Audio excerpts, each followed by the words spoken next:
ওম শান্তি। আজি 29-3-2025 বৰ্ষৰ প্ৰাতঃ মুৰলী। ওম শান্তি। বাপ দাদা মধুবন। আজি বাবাই কৈছে, মৰমৰ সন্তানসকল, জ্ঞানেৰে তোমালোকৰ ভাল জাগৃতি আহিছে। তোমালোকে নিজৰ 84 জন্ম নিৰাকাৰ আৰু সাকাৰ পিতাক জানা। তোমালোকৰ দিগভ্ৰান্ত হৈ ফুৰা বন্ধ হ'ল। প্ৰশ্ন: ঈশ্বৰৰ গতি আৰু মত অনন্য বুলি কিয় গায়ন কৰা হৈছে? উত্তৰ: 1 নম্বৰ, কাৰণ তেওঁ এনেকুৱা মত দিয়ে যাৰ দ্বাৰা তোমালোক ব্ৰাহ্মণ সকলোতকৈ অনন্য হৈ যোৱা। তোমালোক সকলোৰে একমত হৈ যায়। 2 নম্বৰ, একমাত্ৰ ঈশ্বৰেই সকলোৰে সদ্গতি কৰে, পূজাৰীৰ পৰা পূজ্য কৰি তোলে। সেইকাৰণে তেওঁৰ গতি আৰু মত অনন্য, যাক তোমালোক সন্তানসকলৰ বাহিৰে আন কোনেও বুজিব নোৱাৰে। ওম শান্তি। তোমালোক সন্তানসকলে জানা, সন্তানসকলৰ যদি স্বাস্থ্য ভাল নহয়, তেতিয়া পিতাই ক'ব লাগিলে ইয়াতেই শুই যোৱা। ইয়াত কোনো আপত্তি নাই, কিয়নো কল্পৰ পাছত লগ পোৱা অতি মৰমৰ সন্তান হোৱা, অৰ্থাৎ 5000 বছৰৰ পাছত পুনৰ আহি লগ পাইছা। কাক লগ পাইছা? বেহদৰ পিতাক। এইটো তোমালোক সন্তানসকলে জানা, যাৰ নিশ্চয়তা আছে যে যথাযথ আমি বেহদৰ পিতাক লগ পাইছো, কিয়নো পিতা হৈছে এজন হদৰ, আনজন বেহদৰ। দুখত সকলোৱে বেহদৰ পিতাক স্মৰণ কৰে, সত্যযুগত এজন লৌকিক পিতাকেই স্মৰণ কৰে, কাৰণ সেয়া হয়েই সুখধাম। লৌকিক পিতা সেইজনকেই কোৱা হয় যিয়ে এইখন লোকত জন্ম দিয়ে। পাৰলৌকিক পিতাটো এবাৰেই আহি তোমালোকক নিজৰ কৰি লয়। তোমালোক পিতাৰ সৈতে অমৰ লোকতেই থাকা, যাক পৰলোক পৰম ধাম বুলি কোৱা হয়। সেইখন হ'ল একেবাৰে সিপাৰৰ ধাম। স্বৰ্গক একেবাৰে সিপাৰৰ বুলি নকয়। স্বৰ্গ নৰক ইয়াতেই হয়। নতুন সৃষ্টিক স্বৰ্গ, পুৰণি সৃষ্টিক নৰক বুলি কোৱা হয়। এতিয়া হ'ল পতিত সৃষ্টি। আহ্বানো জনাই, হে পতিত পাৱন আহক। সত্যযুগত এনেকৈ নক'ব। যেতিয়াৰ পৰা ৰাৱণ ৰাজ্য হয়, তেতিয়া পতিত হয়, সেইখনক কোৱা হয় 5 বিকাৰৰ ৰাজ্য। সত্যযুগত হয়েই নিৰ্বিকাৰী ৰাজ্য। ভাৰতৰ কিমান অপাৰ মহিমা, কিন্তু বিকাৰী হোৱাৰ কাৰণে ভাৰতৰ মহিমাক নাজানে। ভাৰত সম্পূৰ্ণ নিৰ্বিকাৰী আছিল যেতিয়া এই লক্ষ্মীনাৰায়ণে ৰাজ্য কৰিছিল। এতিয়া সেই ৰাজ্য নাই। সেই ৰাজ্য কলৈ গ'ল, এয়া পাথৰ বুদ্ধিৰ লোকে নাজানে। আন সকলোৱে নিজৰ নিজৰ ধৰ্মৰ প্ৰতিষ্ঠাপকক জানে। একমাত্ৰ ভাৰতবাসীহে আছে যিয়ে নিজৰ ধৰ্মকো নাজানে আৰু ধৰ্ম প্ৰতিষ্ঠাপককো নাজানে। আন ধৰ্মৰ সকলে নিজৰ ধৰ্মকটো জানে, কিন্তু সেয়া আকৌ কেতিয়া প্ৰতিষ্ঠা কৰিবলৈ আহিব এইটো নাজানে।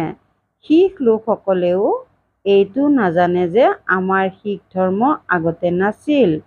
গুৰু নানকে আহি প্ৰতিষ্ঠা কৰিলে তেন্তে নিশ্চয় সুখধামত নাথাকিব। তেতিয়াহে গুৰু নানক আহি আকৌ প্ৰতিষ্ঠা কৰিব, কিয়নো বিশ্বৰ ইতিহাস ভূগোল পুনৰাবৃত্তি হয়।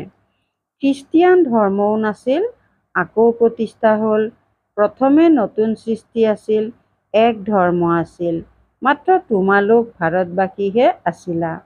এক ধৰ্ম আছিল, আকৌ তোমালোকে 84 জন্ম লৈ লৈ এইটোও পাহৰি গ'লা যে আমিয়েই দেৱতা আছিলো, আকৌ আমিয়েই 84 জন্ম লওঁ।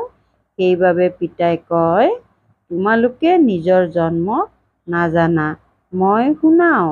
আধাকল্প ৰামৰাজ্য আছিল, আকৌ ৰাৱণ ৰাজ্য হ'ল। প্ৰথমে হৈছে সূৰ্যবংশী বংশাৱলী, আকৌ চন্দ্ৰবংশী বংশাৱলী, ৰামৰাজ্য। সূৰ্যবংশী লক্ষ্মীনাৰায়ণৰ বংশৰ ৰাজ্য আছিল।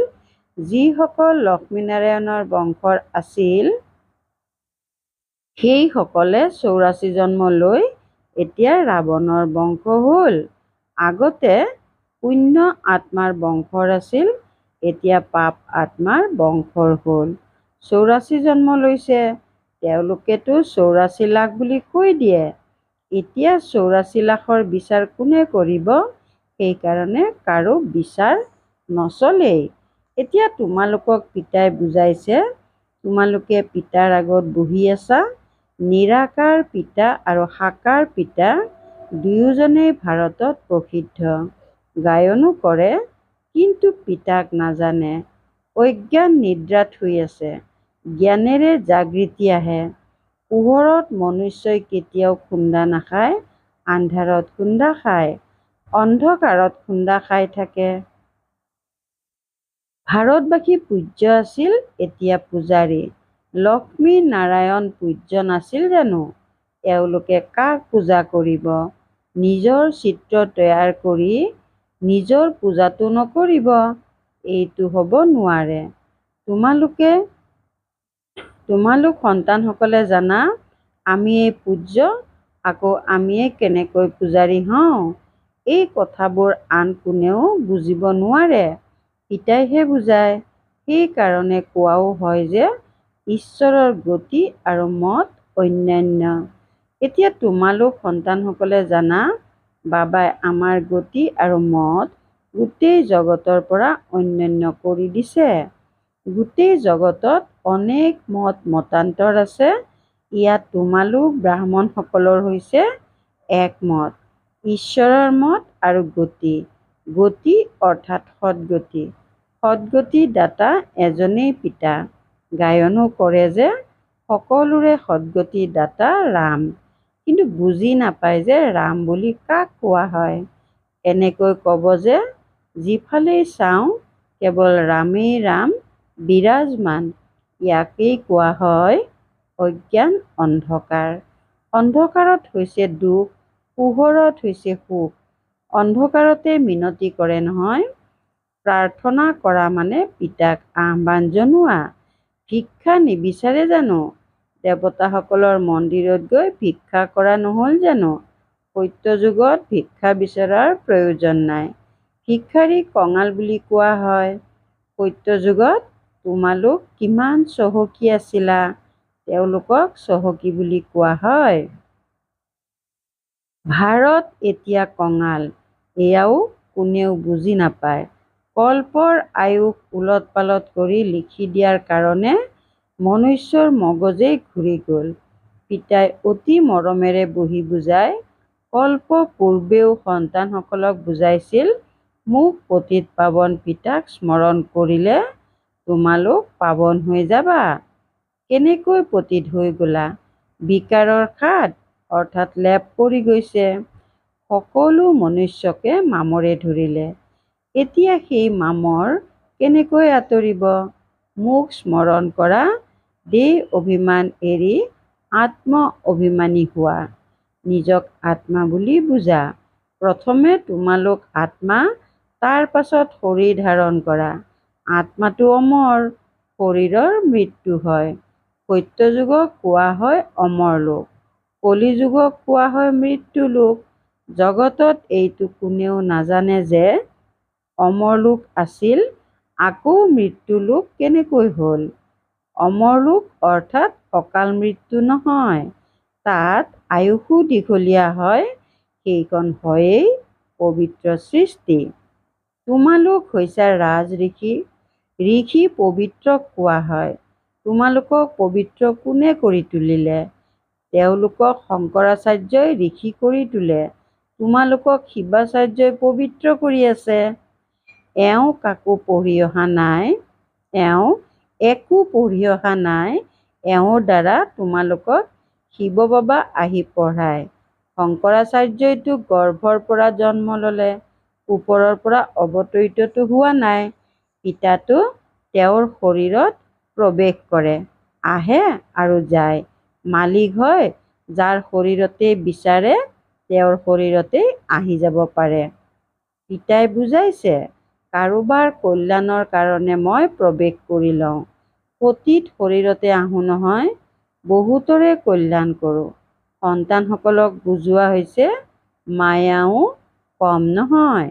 কেতিয়াবা কেতিয়াবা ধ্যানত মায়া প্ৰৱেশ কৰি উলট পালট কথা শুনাই থাকে। সেয়েহে সন্তানসকল বহুত সাৱধান হ'ব লাগে। কাৰোবাৰ তাত যেতিয়া মায়াই প্ৰৱেশ কৰি লয় তেতিয়া কয়, মই শিৱ অমুক হওঁ। মায়া বৰ ছয়তান। বিচাৰ বুদ্ধি সম্পন্ন সন্তানসকলে ভালদৰে বুজি পাব যে এয়া কাৰ প্ৰৱেশ হৈছে। তেওঁৰ বাবে এইটোৱেই শৰীৰ নিশ্চিত হৈ আছে নহয়। তেনেস্থলত অন্যৰ কথা আমি শুনিবই বা কিয় লাগে? যদি শুনা তেন্তে বাবাক সোধা, এইটো কথা সঁচা নে মিছা? পিতাই তৎক্ষণাৎ বুজাই দিব। বহুত ব্ৰাহ্মণীয়েও এই কথাবোৰ বুজিব নোৱাৰে যে এয়া কি হয়। কাৰোবাৰ মাজতো এনেকৈ প্ৰৱেশ কৰি লয় যে চৰো মাৰি দিয়ে, গালিও দিবলৈ ধৰে। এতিয়া পিতাই জানো গালি দিব? এই কথাবোৰ কোনো কোনো সন্তানে বুজিব নোৱাৰে। অতি উত্তম সন্তানসকলেও কোনো কোনো ক্ষেত্ৰত পাহৰি যায়। সকলো কথা সুধিব লাগে, কিয়নো বহুতৰে মাজত মায়াই প্ৰৱেশ কৰি লয়। তেতিয়া ধ্যানত গৈ কি কি কৈ থাকে। এই ক্ষেত্ৰতো বহুত সাৱধান হ'ব লাগে। পিতাক পুৰা খবৰ জনাব লাগে।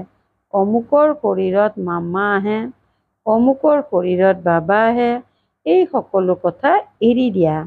পিতাৰ এটাই আদেশ যে মামেকম, অৰ্থাৎ কেৱল মোক স্মৰণ কৰা। পিতাক আৰু সৃষ্টিচক্ৰক স্মৰণ কৰা। ৰচয়িতা আৰু ৰচনাৰ বিষয়ে মন্থন কৰোঁতাসকলৰ চেহেৰা সদায় হৰ্ষিত হৈ থাকিব। বহুত আছে যিয়ে মন্থন কৰিব নোৱাৰে। কৰ্মবন্ধন বহুত। বিবেকে কয়, যিহেতু বেহদৰ পিতাক পাইছোঁ, তেওঁ কয় মোক স্মৰণ কৰা, তেন্তে কিয়নো মই স্মৰণ নকৰোঁ? কিবা হ'লে পিতাক সোধা। পিতাই বুজাব, কৰ্মভোগটো এতিয়াও বাকী আছে নহয়। কৰ্মাতীত অৱস্থা হৈ গ'লে তেতিয়া তোমালোক সদায় হৰ্ষিত হৈ থাকিবা। তেতিয়ালৈ কিবা নহয় কিবা হৈ থাকিব। এইটোও জানা যে চিকাৰৰ মৃত্যু, চিকাৰৰ বাবে দুখ, কিন্তু চিকাৰীৰ বাবে সুখৰ কথা। বিনাশ হ'ব। তোমালোক ফৰিস্তা হৈ যোৱা। বাকী কেইটিমান দিন এইখন সৃষ্টিত আছা, তাৰ পাছত তোমালোক সন্তানসকলৰ এই স্থূল লোক ভাল নালাগিব। সূক্ষ্ম লোক আৰু মূল লোকহে ভাল লাগিব। সূক্ষ্ম লোকবাসীসকলক ফৰিস্তা বুলি কোৱা হয়। সেয়া বহুত কম সময় বাবে হোৱা যেতিয়া তোমালোকে কৰ্মাতীত অৱস্থা পোৱা। সূক্ষ্ম লোকত হাড় মঙহ নাথাকে। হাড় মঙহ নাথাকিলে বাকী কি থাকিল? কেৱল সূক্ষ্ম শৰীৰ থাকে। এনেকুৱা নহয় যে নিৰাকাৰ হৈ যায়। নহয়, সূক্ষ্ম আকাৰ থাকে। তাত আকাৰ ইংগিতৰ ভাষা চলে। আত্মা আৱাজৰ সিপাৰে থাকে, তাক কোৱা হয় সূক্ষ্ম লোক। সূক্ষ্ম আৱাজ থাকে। ইয়াত হৈছে বাণীযুক্ত, তাৰ পাছত ছায়াছবি, তাৰ পাছত শান্তি। ইয়াত হৈছে বাণীমুক্ত। ইয়াত হৈছে বাণীযুক্ত। এয়া ড্ৰামাৰ পূৰ্ব নিৰ্ধাৰিত ভূমিকা। তাত হৈছে শান্তি। সেয়া হৈছে অবাক আৰু এয়া হৈছে সবাক। এই তিনিও লোককো স্মৰণ কৰোঁতা অতি কম সংখ্যকেহে থাকিব। পিতাই বুজায়, সন্তানসকল, শাস্তিৰ পৰা ৰক্ষা পাবৰ কাৰণে অতি কমেও 8 ঘণ্টা কৰ্মযোগী হৈ কৰ্ম কৰা, 8 ঘণ্টা আৰাম কৰা আৰু 8 ঘণ্টা পিতাক স্মৰণ কৰা। এইটো অভ্যাসৰ দ্বাৰা তোমালোক পাৱন হৈ যাবা। নিদ্ৰা কৰা, সেয়া কোনো পিতাৰ স্মৃতিত থকা নহয়। এনেকৈ কোনেও নুবুজিবা যে মইতো বাবাৰ সন্তান হৈয়েই আকৌ কি স্মৰণ কৰিম। নহয়, পিতাইতো কয়, মোক তাত অৰ্থাৎ পৰমধামত স্মৰণ কৰা। নিজক আত্মা বুলি বুজি মোক স্মৰণ কৰা। যেতিয়ালৈকে তোমালোক যোগবলৰ দ্বাৰা পবিত্ৰ নোহোৱা, তেতিয়ালৈকে ঘৰলৈও তোমালোক যাব নোৱাৰিবা, নহ'লে আকৌ শাস্তি খাই যাব লাগিব। সূক্ষ্মলোক মূল লোকলৈও যাব লাগিব, আকৌ স্বৰ্গলৈ আহিব লাগিব।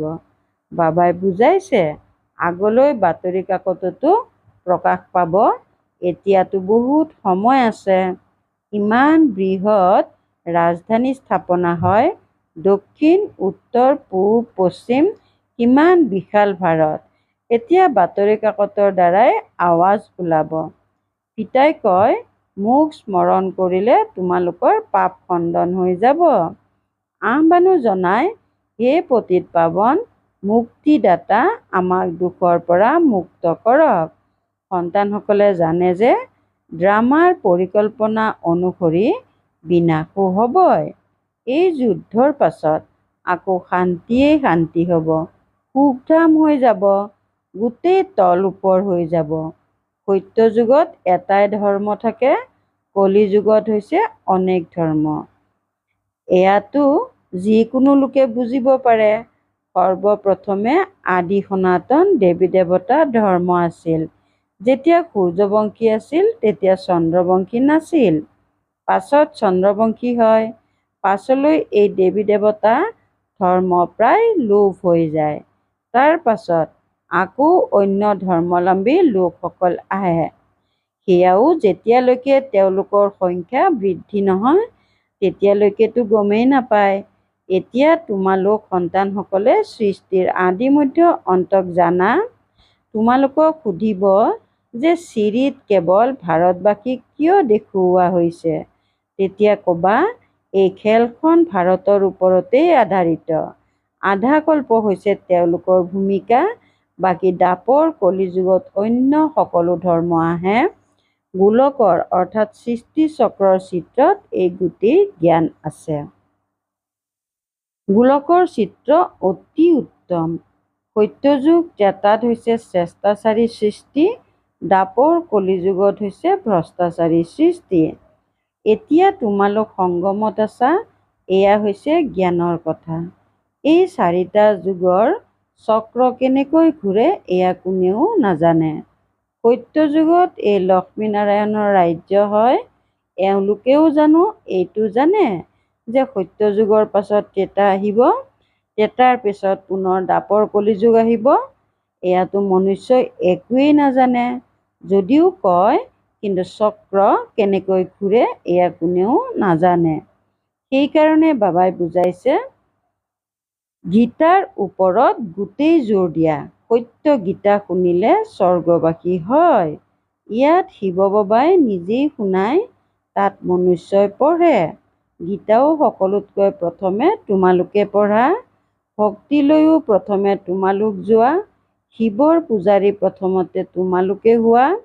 তোমালোক প্ৰথমে অব্যভিচাৰী এজন শিৱ বাবাৰ পূজা কৰিবলগীয়া হয়।